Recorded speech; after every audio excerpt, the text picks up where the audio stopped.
Greetings and salutations, viewers and listeners. Welcome to episode 102 of Word Ninjas Live. As always, I am your instigator of creative and literary productivity, because I actually did things this week. Yay! And joining me tonight are Will Hello. and Calvin. Hello. And I think Justin got eaten by a grue while he was off on vacation. He may make an appearance or not, we shall see. But we are going to do a show with or without him, but preferably with, so we get more commentary. But kicking things off are our talkie points for this week. First one to discuss is, while we may primarily be writers, we all do have hobbies, interests, and other favorite activities. How do those other parts of our lives influence our writing? Because we are not just one-note peoples. We can do more than just write. If we have the time, energy, and motivation and all that. My life deals with more than primarily things other than writing, which is sad, but hey, gotta pay the bills. Mm.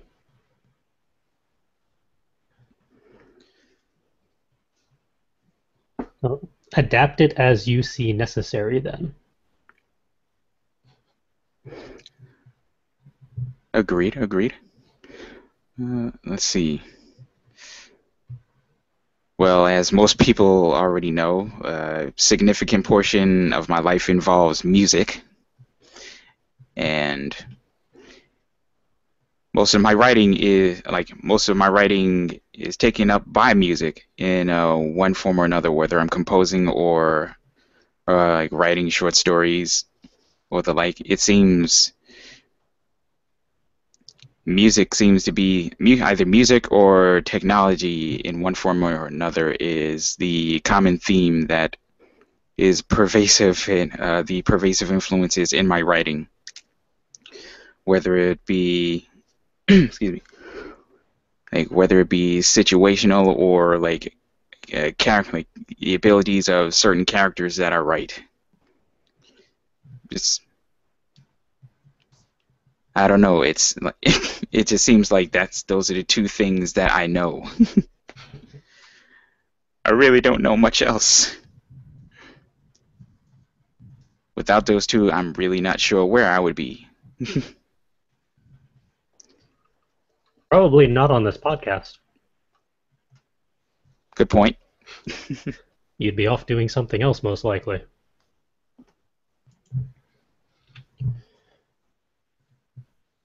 I do too many other things than just writing. In fact, lately I do pretty much everything but writing, which is becoming a little frustrating.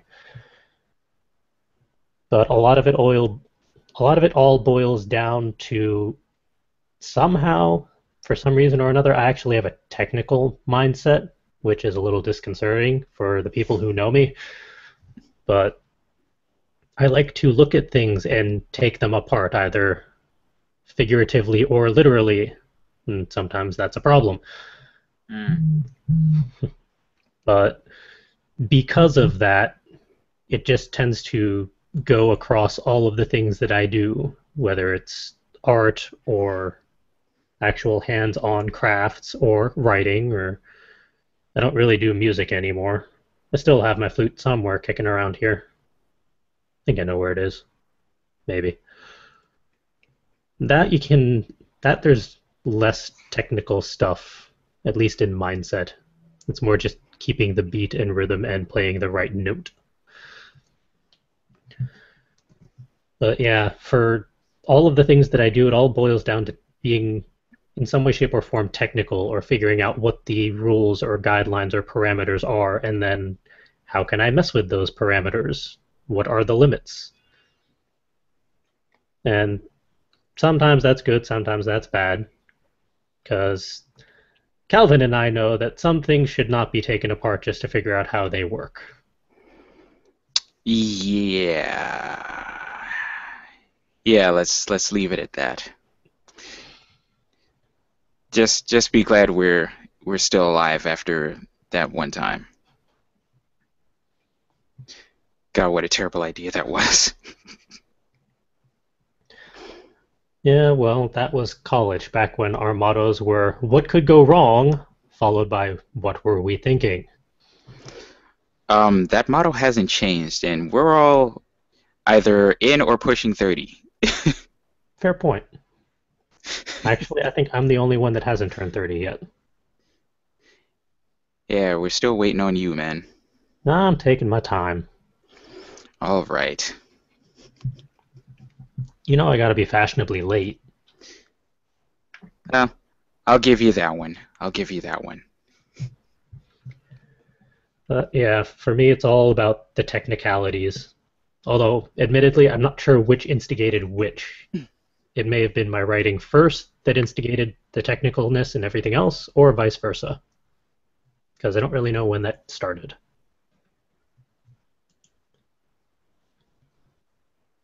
How does Will take this question? Well, considering most of my hobbies and interests outside of writing right now usually involve consuming other forms of media, I've kind of gotten out of other things. Like when I was a kid, I built models and collected cards and stuff, but those take up a lot of space, and I don't have a lot of space, so I get out of things like building models and collecting cards because I'm a notorious collector, and if there's a set, I need the entire set because OCD is like you can't just have a part of a set. So I don't collect things because I will collect all of the things. So mostly I just play video games, watch TV shows, read novels, and any kind of media that I find interesting, I'll just absorb it, and it will influence my writing because I will take from it and be like, ooh, good idea, I want to use that, or that's a bad idea, why did they do it that way? I want to rework it so that it's a better idea. So I'll either take my own characters and insert them, at least just in my head, maybe I won't write it out, into another world. Like when I was reading Harry Potter, I was like, this is cool, but what if I took these two characters that I had and put them in Hogwarts and just saw what happened in my head, just to kind of see, just to experiment with what would happen if these people were here, or I'll try to tell a better version of a story that I've read. Like, this was cool and all, but I don't like how this ended. I'm gonna, at least in my head, work it out and just experiment. Always experimenting with new ideas, and definitely they're always heavily influenced by either whatever video game I'm playing, whatever TV series or anime I'm into, whatever manga I'm into. Any of that kind of stuff will definitely influence what I'm thinking about at a time, for better or worse, because sometimes it'll distract me from what I should be writing. But then other times it'll just be like, oh, it would be interesting if my character in the story was into this TV series, movie, book series, or video game series as well. That could be either plot relevant or just an interesting factoid of character development and get an idea of their personality. I'm influenced by everything. I admit it. Yeah, I know that whenever I get into a book or series, it does tend to influence my what if part of the brain, which is why there's so many alternate universes for Slash and Burn. I have a few And characters that have been in a lot of different universes because of books I've read or movies I've seen.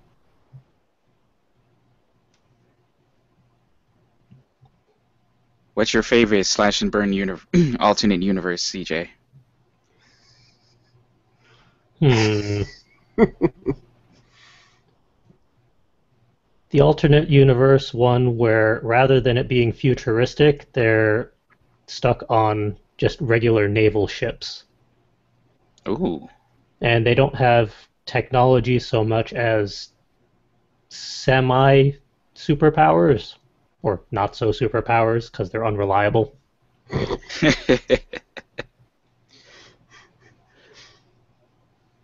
That one sounds fun. Mm. All I remember from that one mainly is that Slash got shot with a cannonball and Oh. realized that he was invulnerable to metal, so it didn't hurt him. It just knocked the wind out of him.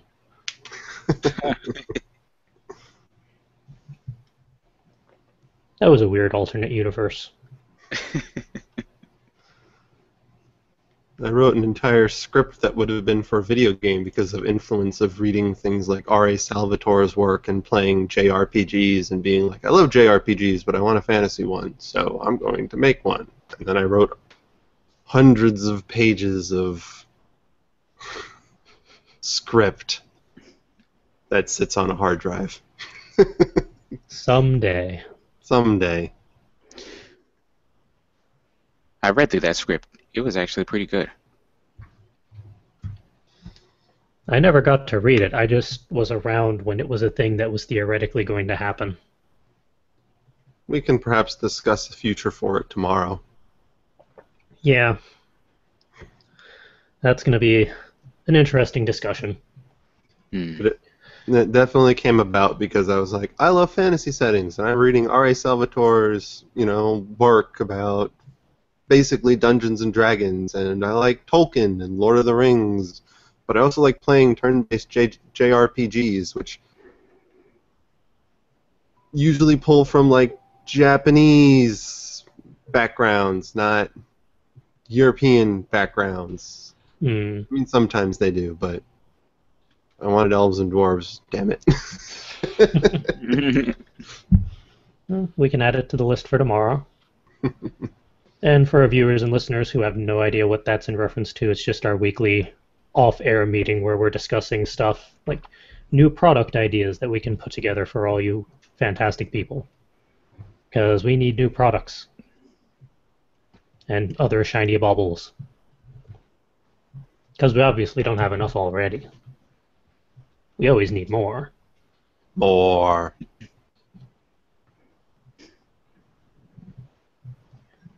And to our viewers and listeners out there, post in the comments your answers to this question. Of all the various hobbies and interests you have, how do they influence your writing? And if you want to add on to that, how does your writing influence your other hobbies, if at all? Alright, the next one was submitted and is, how hard is it to break even on an artist's table at a convention? So basically, how do you at least break even when you're vendoring at a convention in some way, shape, or form? That is not a one-line answer or explanation, because it depends on the convention you're going to, depends on what you're vendoring, or like what you're trying to sell, depends on other unexpected costs, because most conventions that we've attended, you have to pay for the table, which gets you some number of badges, usually 2, at least on average, so that you can at least have one other person there to help you out and swap out if you need to go get some food or some such.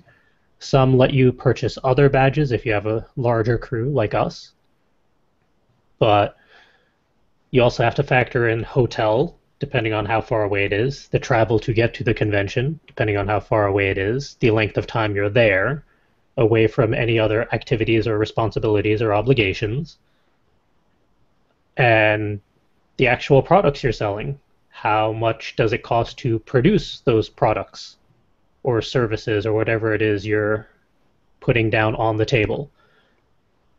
I know for us, we have buttons, bookmarks, books, plushies, all sorts of stuff. They cost different amounts to produce because you have the raw materials, which we tend to buy in bulk just to kind of save a little bit of money there. But there's also the man hours to put them together and store them and transport them and all that. So you need to factor that into your sellable price, or what you're going to ask people to pay for it. And then, of course, relevance for the actual convention. If you're going to a primarily comic book convention and you're bringing non-comic book related stuff, it's going to be a harder fit and tougher sell, depending on how engaged the attendees happen to be.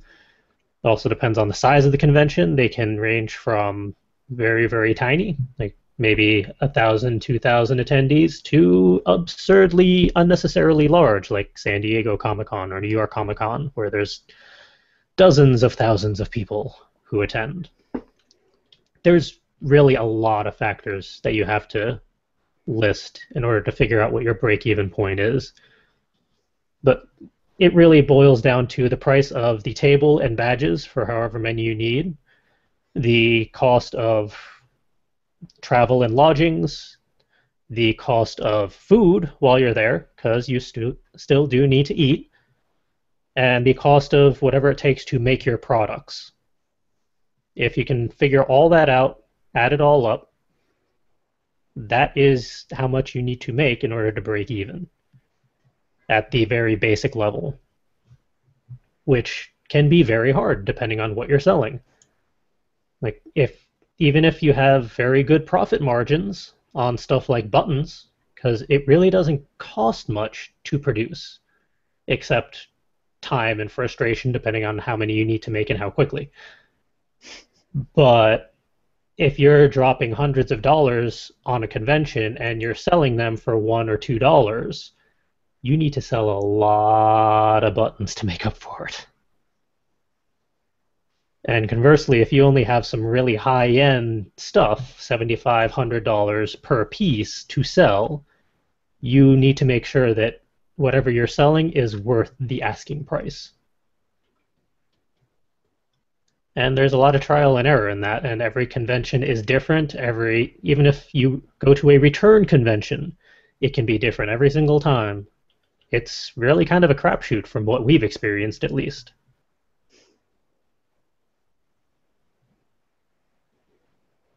But other ways to offset the financial cost, at least figuratively, not actual dollars for dollars, is most conventions allow you to do panels, and it can offset costs depending on how many panel hours you do. Or if you volunteer as staff, you can sometimes get a discount or get an inside pricing on a table or some sort of trade workout and stuff like that. That is dependent on the convention, dependent on the staff, depending on their offerings. You have to look into it and ask questions if they don't clearly post it. But most of the conventions that we've gone to have been pretty good about those balances. Like, if you do a certain amount of panel hours, they will comp you a badge or two. Or if you go there as both a vendor and press, you can sometimes work out some extra benefits and stuff like that. So it also matters as to just how deep do you want to go into a convention? How much do you want to invest to make it happen? And how much of a budget do you have to make it happen? Depending on how financially well off you are, you might want to start off with some of the smaller conventions, figure out what you're going to sell, how you're going to pitch it, build up a small network of fans, and then slowly build up. At least that's the tactic we've been using, and it's been working relatively well so far. And that's just my personal experiences, and from what I've seen, the rest of the crew is more than welcome to add on to the commentary if they so wish. So it's not just a monologue question. And we can also say hello to Justin, who was able to join us. Yes, I'm finally back from vacation. Hooray, you didn't get eaten by a cactus. No, but crickets, lots of crickets. Had a cricket infestation at my parents' house. And there's scorpion food, so it's not good to have a cricket infestation. Oh, fun. Where are we at? We're on the second discussion point in the show notes at the moment. I did my monologue, and Everyone else just sat in stunned silence. How hard is it to? Well, I wouldn't know anything about this. Because you've never Impossible? gone. People have done it. Yeah, we're not really in the market for breaking even at the artist table. We're sort of just trying to get an audience now. I'm sure that's what you talked about, and networking and attracting people with shiny objects. We don't really expect to break even or even make money at this point. Just getting more people involved is what we're looking for.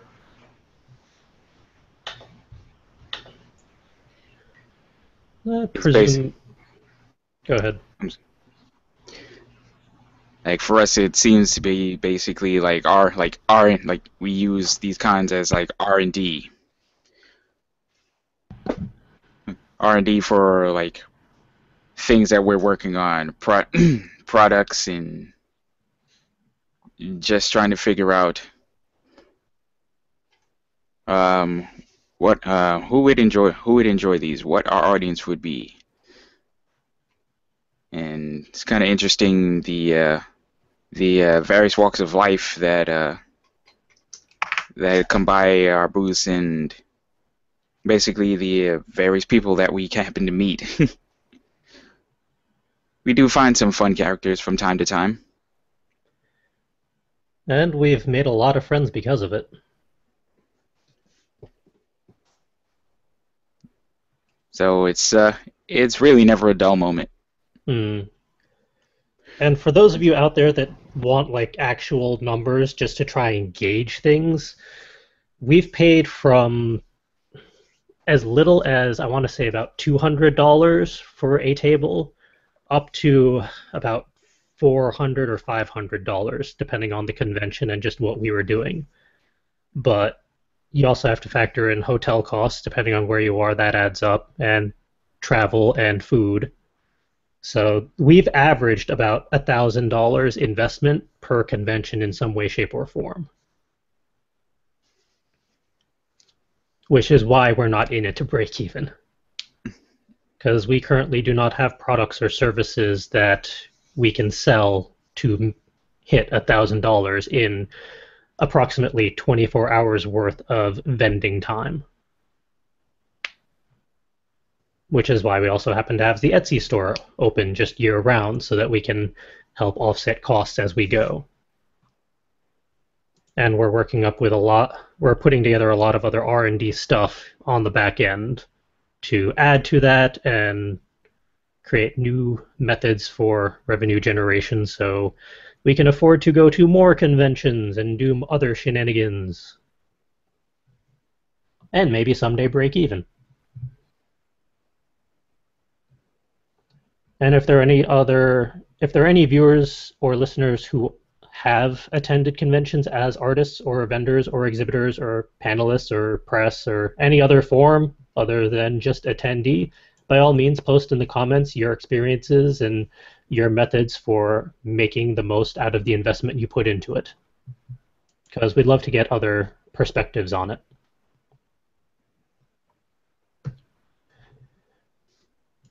And with that, it's onwards to the highlights reel for this week, where we toss up interesting news articles, the latest ebook bundles, and anything else that catches our eye. Which means it's time to go on to screen share. So we do the thing, and we do the other thing that does the stuff and the whatnots. And all of the links that we discuss are in the show notes, so you can go to fcwriters.com, look at episode 102 under Word Ninjas Live, and they'll all be there. First piece is over on The Verge, and apparently Associated Press and British Movie Tone are tossing up over 500,000 video clips just from their archives. So a lot of classic news footage and just weird little clips from both organizations are being posted up currently, little by little, which is pretty cool and kind of a time suck because they have a lot of stuff to pull from. Like it even says Associated Press has over 120 years worth of content. And apparently one of them is a happy family of kittens with a bird and puppy. But I mean, it also covers stuff like the Hindenburg disaster. Earlier generations also shared our current affinity for cat videos, obviously. And apparently there's also a clip from 1955 featuring a kitty spinning on a radiogram turntable. Everybody loves videos of kitty cats. Who wouldn't? But yeah, you'd have to go to either the Associated Press YouTube channel or the British Movie Tone YouTube channel to check out what they've been putting up. And I think British Movie Tone has more up currently, or at least when I last looked, than Associated Press. I only did a cursory 45-second check on both just to see what it looked like, and British Movie Tones came up a lot quicker than Associated Press because the AP tosses a lot of content up on their channel. So you might have to do some digging through their playlist to track it all down. But I thought it was kind of interesting just how much they're tossing up onto YouTube now. That's a lot of history that is now going to be viewable for everyone. Next piece up is over on Atlas Obscura, which is the obsessively detailed map of American literature's most epic road trips, which is a really cool interactive map that covers 1, 2, 3, 4, 5, 6, 7, 8, 12 different classic American literature books that covered road trips, and they actually map out each one. So you can actually visually see just where all of these books went to, and you can click on an individual one, and it'll I said click on an individual one, and it'll show that one road trip individually. And you can zoom in and see all the various stops, and it actually mentions where in the book it's referencing.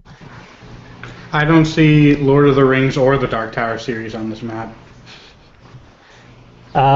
Probably because neither of those was specifically in the US that they could conveniently map. Or maybe it'll be in the next version.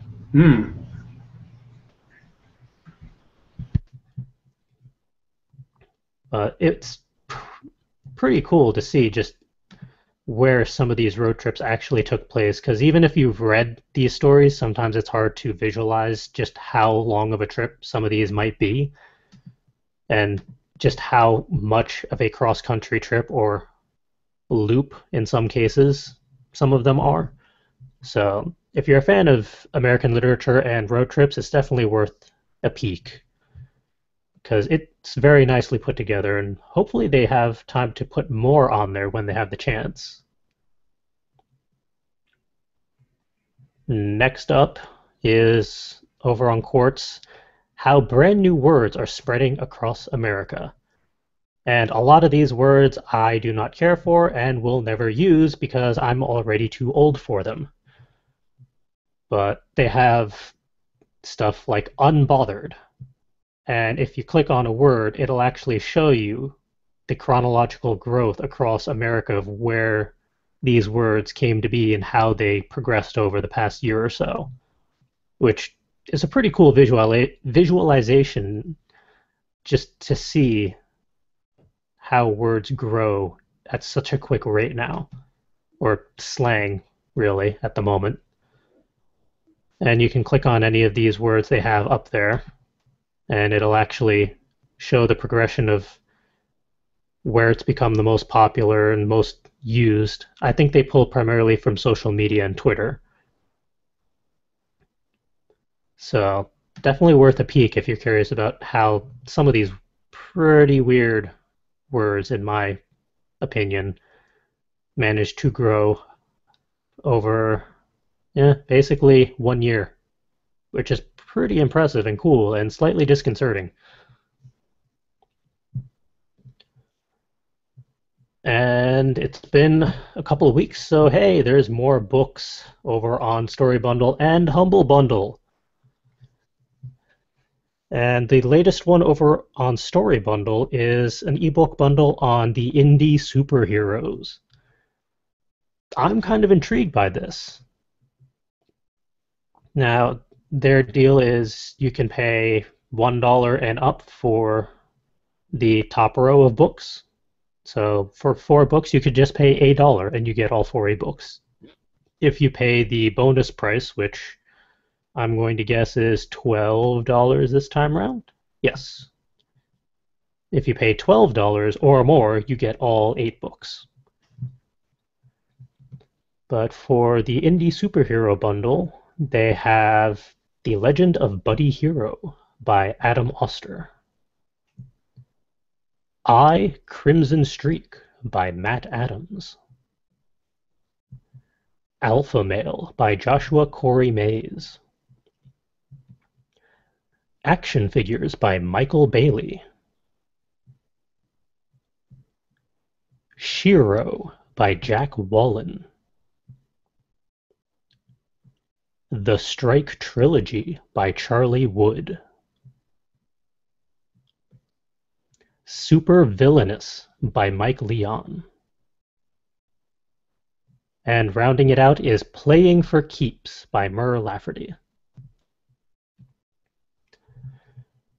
And that bundle just kicked off recently, so as of this recording, you still have 22 days and change to grab this ebook bundle if you so choose.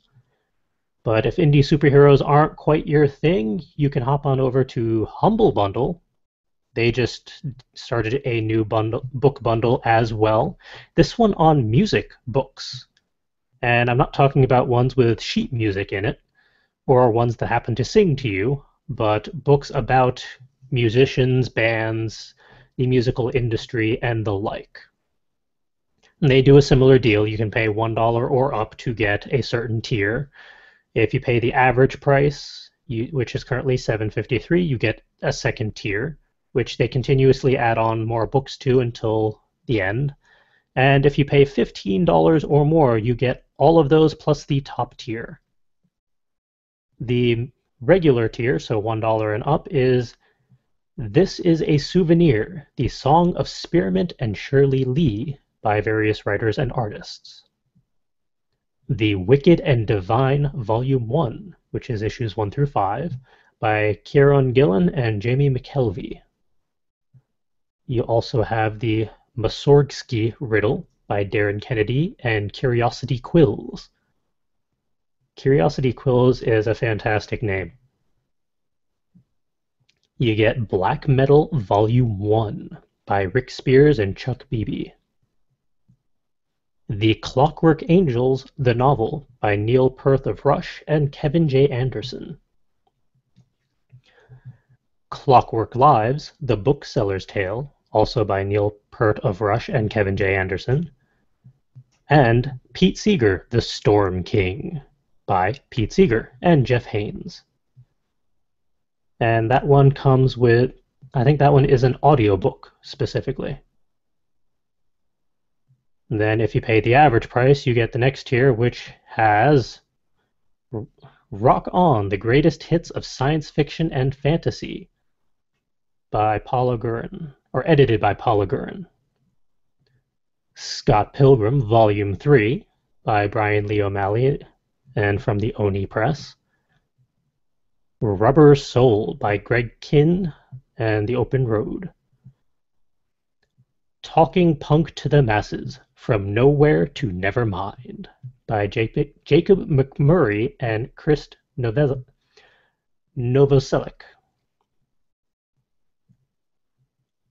Phonogram Volume 1 by Kieron Gillen and Jamie McKelvey.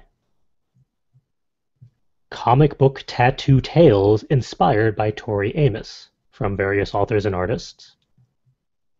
And Nowhere Men Volume 1 by Eric Stevenson and Nate Bellegarde. And they will add more books as they go through the next 2 weeks.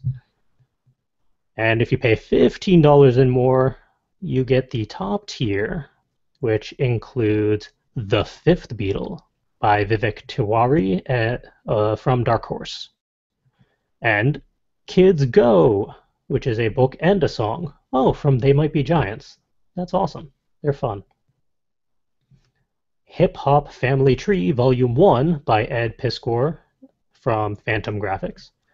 And rounding it all out is Neil Peart, Cultural Repercussions by Bradley J. Berzer over on Wordfire Press. And that one currently is going on for the next 13 days and change as of this recording. And I also happen to find a very intriguing little website called noodle.com. And no, it is not about noodles or pasta or anything like that. It's a very interesting resource on education, and it ranges all the way from early childhood to graduate level. And you can click through to find all sorts of information and resources available based off of what you click. So I actually didn't want to click on nursing programs, but say I wanted to get an MBA. You can toss in like your current GPA or your scores, and it'll trim down to what options would be available to you, or if you're looking for a specific program type, or depending on your location or specialization, you can really narrow it down and see what the options are, and it aggregates it all for you. So you don't have to search everywhere for all the various bits and pieces. It kind of all gets gathered into one site, which makes things a little easier. And if you're also looking for certain courses or online learning, they have some of that. Test prep, tutoring availability and options, consultants. It's definitely worth looking into if you're either currently in academia or looking to get back into academia. I admittedly have no idea why they called it noodle. I have not learned that. It's slang for your brain, Oh, I didn't think of that. similar to noggin. That Using makes... his noodle. I was not. That is why. But yeah, definitely worth checking out. And rounding out the highlights for this week is an article over on Creative Block, bloq.com, of 9 incredibly useful color resources for designers. Now, rather than taking all 9 of these and splitting them up over multiple episodes on the podcast, I thought I'd just post this one article so you could get all 9 of them in one go, because they give you a convenient little preview blurb of just what each option is. Excuse me. So depending on what you're in need for at the moment, you can just skim through it. But they have the Mud Cube Color Sphere, which is a very interesting way of figuring out colors. And it also provides color schemes based off of the color and themes you choose, which is pretty cool.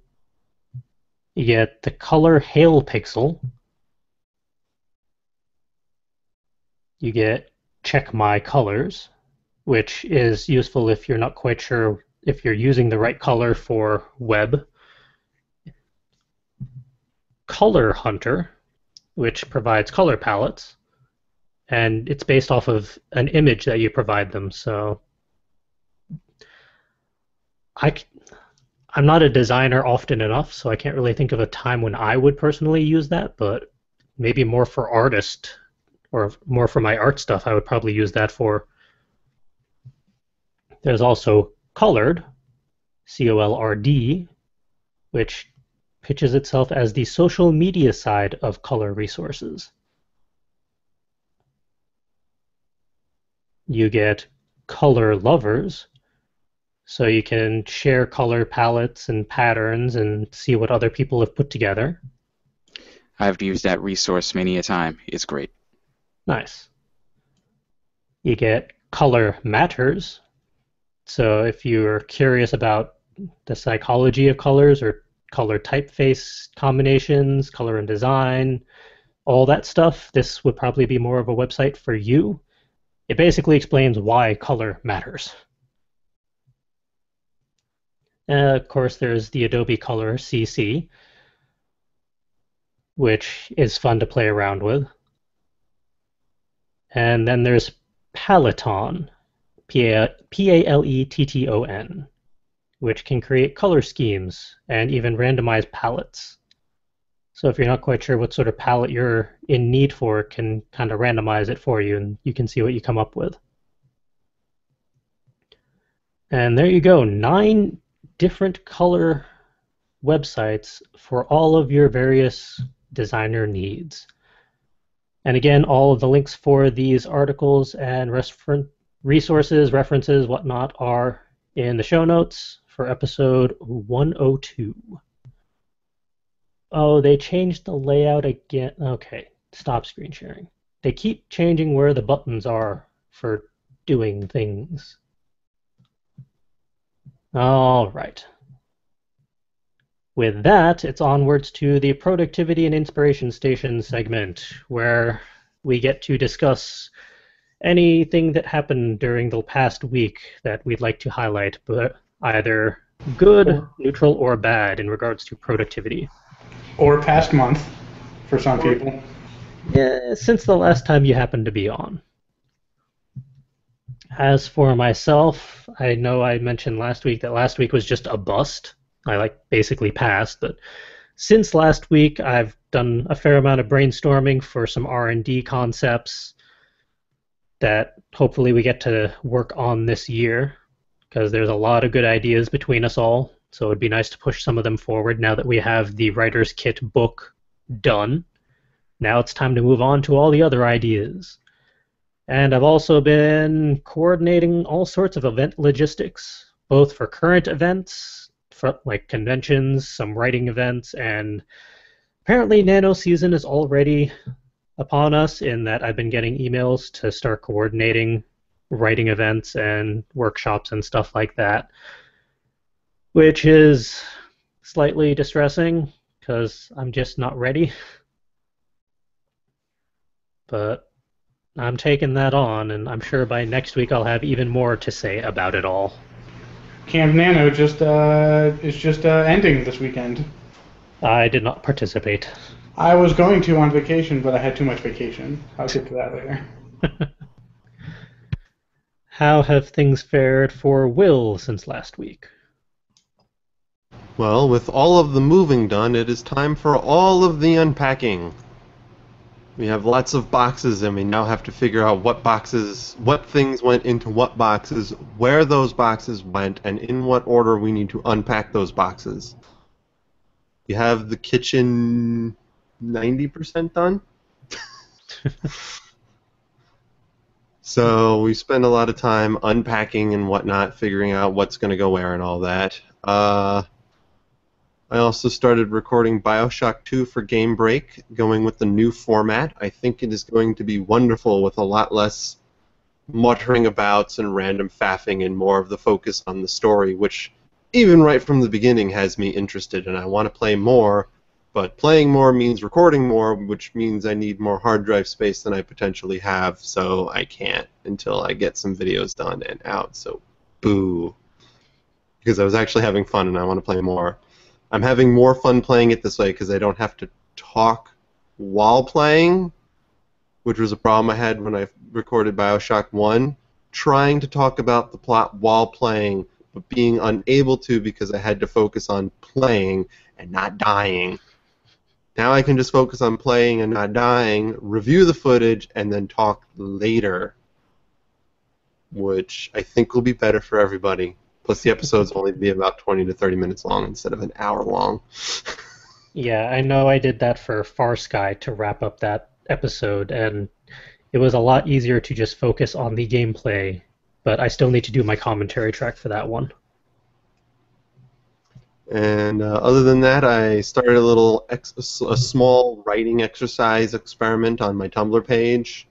Nothing crazy. I've been poking at Pokemon in my spare time, picked it back up, and I was like, it would be an interesting writing experiment to get back into writing because I've been out of it for a little while, to just write little, basically journal updates from the Pokemon on my team. They're writing in their own little diaries about what happened that day from their own perspective with their own personality twists to it. Nothing major, nothing crazy, just something to try and get back into the groove. I don't know how long it'll last for, but it's been fun for now. Nice. And how has Justin fared since last year when we last saw him? So I went on vacation, and I had a lot of fun. If you want to see all the stuff that I did, you should go to my website, which I'll plug at the end of the show. But a few highlights. I was not contacted by work in any meaningful way. I did not have to do any work at all until the flight home and the morning that I landed, uh, which is what I needed. So now I'm all rested up, ready to go. Um, Went to a store that had only candy, which was interesting, and I found a little bit of inspiration here.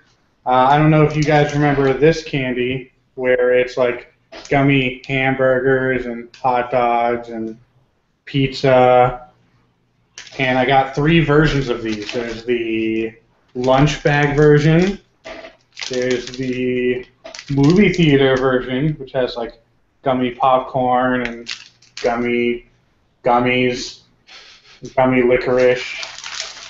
And since I was in Arizona, I got the Mexican version, which has some sort of quiche or omelet thing. It's got chili, corn, and it's all edible gummy. And that was fun. I went to one of the coolest museums I've ever been to, the Musical Instrument Museum in Phoenix, Arizona. They had a ton of stuff on display. You can check out pictures of all the stuff that I took, or a small sampling of the stuff I took on the website. I also splurged a little bit and got something I've been looking to get for a couple years now and never really went for it, mostly because it was either too expensive or too cheap. I wanted something mid-range, and this museum had it. I got a Native American style flute. Nice. Which plays like a recorder. And this one's nice because it can actually play some low notes. I don't know how this will pick up on the mic. This is untested. Oop, that's not correct. That's a little loud.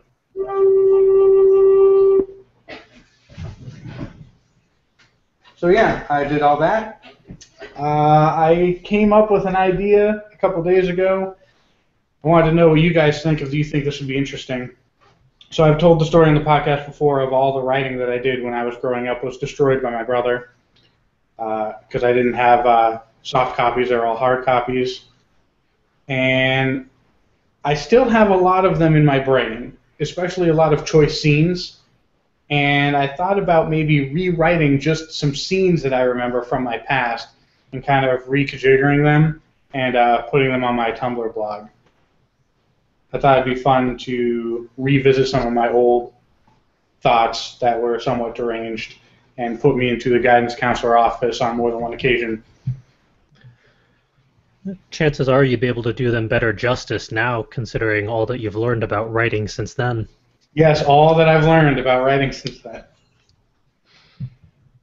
Yeah, I would probably be able to do somewhat. It would definitely be fun to revisit them and kind of spruce them up a bit, add a little more context. Other than that, I'm just back doing work and stuff. I'll be more productive now that I'm not on vacation. Also, the reason why I'm late is because I also got a new phone and didn't set the alarms for the podcast or the company meetings.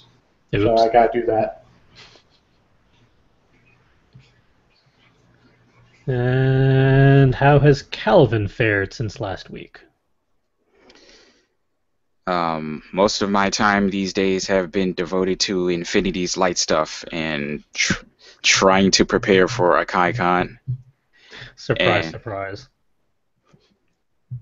And like physically and emotionally preparing for the trip to a Connecticon. So I've been bothering friends and various people to get some driving in. Just trying to get my bearings on the road and make sure that I'll be ready for this trip. Don't forget, we still got to get back afterwards. That's why I'm going to be packing lots of coffee and yerba mate for this trip.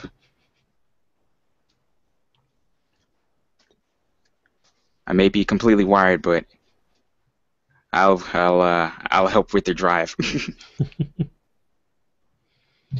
Hopefully, I'll be wired and in some like stable state of mind during the trip. One of us better be. That looks like a pan full of chili. To our audio listeners, what was that? It was a pan filled with chili, but in gummy.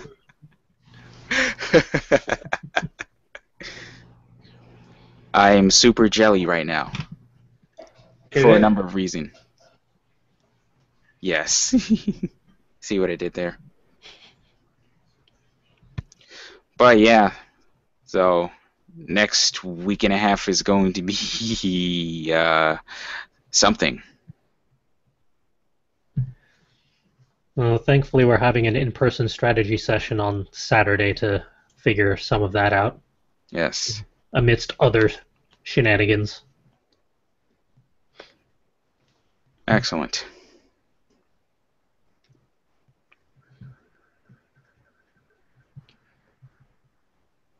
And I see in the show notes you have one more thing, unless you want to skip that. Oh, the usual not sleeping. I feel like I've been not sleeping more than usual, mainly because of all the things that are going on. Do you want to hate me just a little bit more than you did a few minutes ago? I guess. So, landed, taking a red-eye flight, landed at 6 in the morning yesterday. Went straight to work, because I was going to work today, but I decided to just go do some work, because I was wired. I took a 5-hour energy, hadn't slept the night before. Figured I'd go into work, get some stuff done, and get it out of the way, so that the customer didn't have to wait for stuff.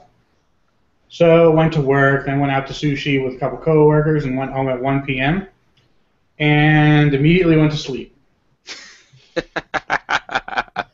It gets better. Woke up at 7 p.m., said, nah, went back to sleep. Woke up at midnight, couldn't fall back to sleep, but wanted to wake up somewhat early to try to reset my schedule. So I didn't want to take any sleeping medicine. So I stayed awake until 4 in the morning, just lying in bed, and then fell back asleep again, and then woke up at 10 in the morning this morning. So I got like 24 hours of sleep in the last 2 days. That's not bad. More like 12 hours, I guess, but a lot. Yeah, it's one way to More. reset the clock. More than I've been getting. Same here. And more than we'll be getting next weekend. I don't envy you.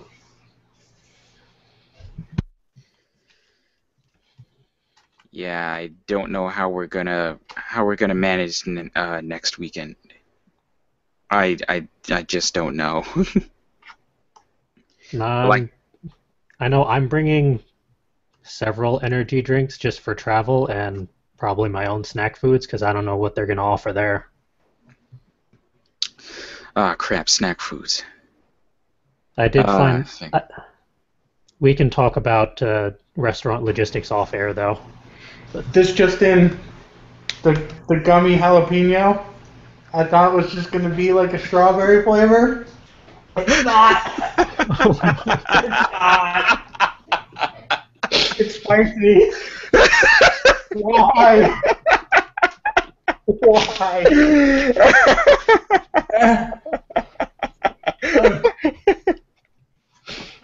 I thought you guys would appreciate that. Going back on mute.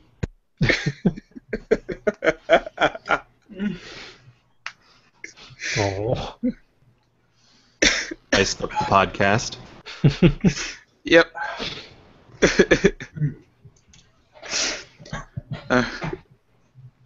Too bad there's not gummy milk in there, too.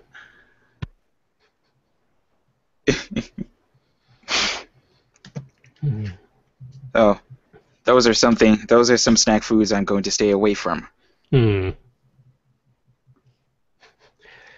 And speaking of all this talk about convention logistics and whatnot, hey, let's talk about events. We have one in a week and a half. KaiCon is August 7th to 9th. In And Franklin, Tennessee. yep, and Calvin and I will be attending as press for OTP Manga and Fairy Tale Podcast, along with their respective crews. And we're going to have all sorts of fun and get all sorts of recordings and stuff done while there. Yeah, I'm bringing my full recording setup. Same here. I'm bringing my upgraded full recording setup. Nice. I'm looking forward to seeing that. Although I still need to get a battery that lasts more than an hour and a half. Ah, jeez. Because the thing is, this thing comes with built-in 32 gigabytes of memory. 2 SD slots for 64 gigabytes each per slot. I could record for about 12 to 14 hours straight at the highest quality, but the battery only lasts an hour and a half. I need a bigger battery. You're probably gonna need like one of those external battery packs. Yeah, I'm probably going to get like 2 of the larger batteries and then one of the charging stations for it, just so I can start rotating through. Because I'm not going to be recording for 14 hours straight. We are not doing a dash cam recording of our drive. Although I probably will be using my my field recorder to record us slowly sinking into madness during that trip. I did that last time around. Those recordings were lost to the void for the safety of humanity.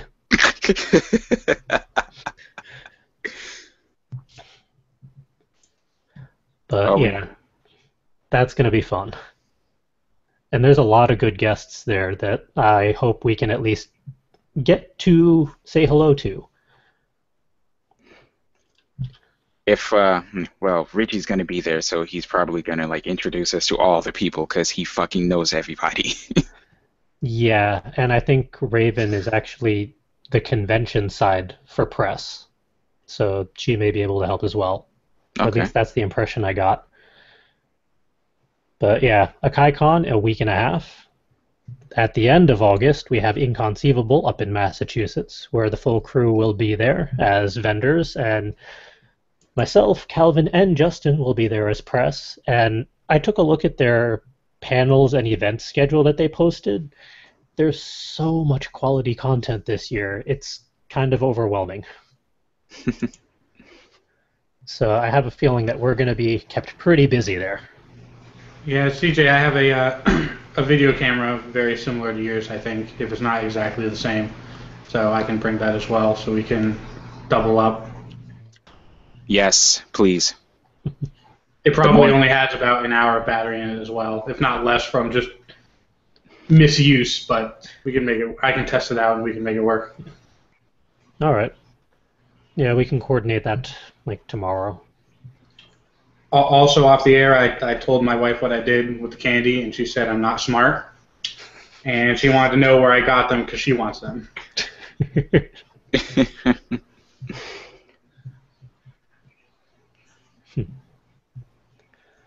All right. In September, on the 19th and 20th, we have Hartford Comic Con, conveniently in Hartford. The full crew is going to be there again as vendors and still poking for press logistics. All I want is a yes or no at this point, and then we'll go from there. And a surprise addition to this list, we are officially confirmed as vendors for Connecticon 2016. Now, last year, I was kind of thrown a curveball in that the signups were 10 months before the convention.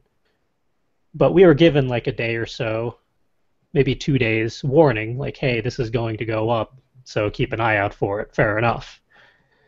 Connecticon 2016, we were given an email about 45 minutes before registration went live. And for those of you who are familiar with our convention schedule and what we do, Connecticon's our big one. We always have fun with it and we go all out. Connecticon was this month, like 2 weeks ago, maybe 3 at most. So they kind of upped the registration time. I don't think anyone was expecting that. So there was a general flailing around in circles on Monday as all artists tried to figure out what they were doing. But we are officially there. We have another corner table. Unfortunately, not the same one because that one was reserved. But we'll make it work. And once press access goes up, we'll jump on that as well. But yeah, 2016, our schedule is already starting. That is weird. What about your mini-con? Your minicon would also be in 2016, but to the best of my knowledge, their registration has not gone up yet. Ah, okay. Because they're January Yes. 9th and 10th. I was looking at that the other day. But that's something we should add to the Asana just to keep an eye on, so we can be a part of that again. Agreed. But we are in for Connecticon 2016. We are going to make it work to the best of our abilities, considering the investment that we tossed into it to make it happen. I'll make sure none of my friends get married that weekend.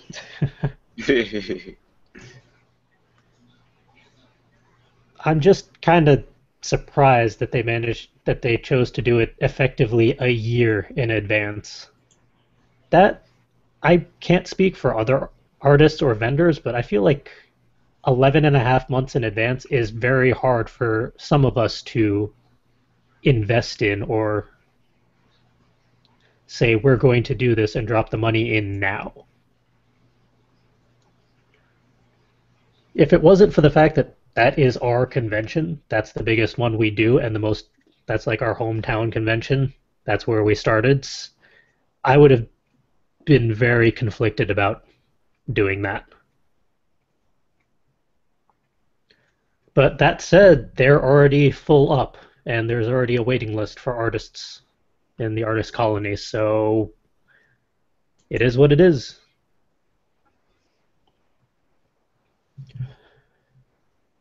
Let's see. Hey, that's a show. That's everything we got. And wrapping things up, as always, if we have entertained you in any way, shape, or form over the last hour, please subscribe to the YouTube channel, where you can watch the video live stream every Wednesday night, 7:30 p.m. Eastern Time. You can comment and thumbs up all the various videos and shenanigans we get up to. You can look into the revamped Game Break series. You can see all the press recordings and interviews that we get while at conventions, and anything that the crew happens to record while we're at conventions just after hours. It is still YouTube safe. Anything that is not YouTube safe is generally audio recorded for the Not Suitable for Word Ninjas podcast. If you want to talk to us via social media, we're over on Twitter at FCWordNinja, and we track the hashtag WordNinjas. You can also find us on Tumblr, fcwordninja.tumblr.com, and you can check us out on Facebook, facebook.com/fullcoveragewriters. Converse with us, talk to us, pose questions to us for our weekly discussion topics. And if there's any websites or news highlights that you want us to look into or cover, by all means, send them our way. If you want to help fund all of our crazy various endeavors and shenanigans that we get up to, check out the Etsy store, where all of our various shiny baubles are available for purchase, so you can have them for your very own. We have our full spread of buttons up, our bookmarks, the latest Word Ninja Writers Kit available for purchase, and of course all of our various plushies. go check them out and see what sort of shiny baubles there are for you. And if you want to track me down, look on the road lately. I'll be on one road or another. Or you can just go to my personal Tumblr, fancypantswolf.tumblr.com. That's the main social media that I vaguely keep track of at the moment. Hey, where can people track down Will? You can mostly find me on my Tumblr page at darkhom.tumblr.com. That's darkhom.tumblr.com. For any updates on my roommate's a stripper when I happen to have them, that'll be my roommate's a stripper.tumblr.com, and you can support my writing endeavors all around on patreon.com/darkhom. And where can people find Justin? Well, when I'm not in the infirmary because of this stupid piece of candy, you can find me at mechanicaljustin.com, and for those who are already following, you may have noticed that I've picked it up quite a bit in how much I've been posting there. Mostly vacation photos, but now I'm back from vacation, so expect more writing and fun stuff like that. And how about Calvin?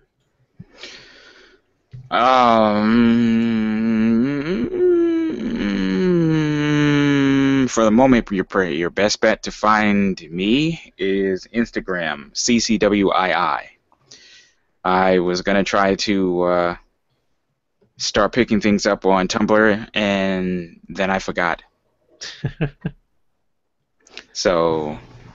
Hey, Calvin, that picture of that place that you took, Yeah. that I think you cross-posted to Tumblr, Mhm. that was some really cool architecture. I like that shot in the ceiling. I think it was a station of some sort. The train station, yeah. Yeah, I really like how they fix that up. It's really nice. Which Well, train station was that? The rehabilitated World Trade Center path station. They fixed it up very nicely. Cool. I will link you to the picture off air. And with that, that is a show. Thank you all for joining us for episode 102 of Word Ninjas Live. Come back next Wednesday for episode 103. And until then, go do something creative so we can talk about it next week. I'm working on it. Until next time, everyone.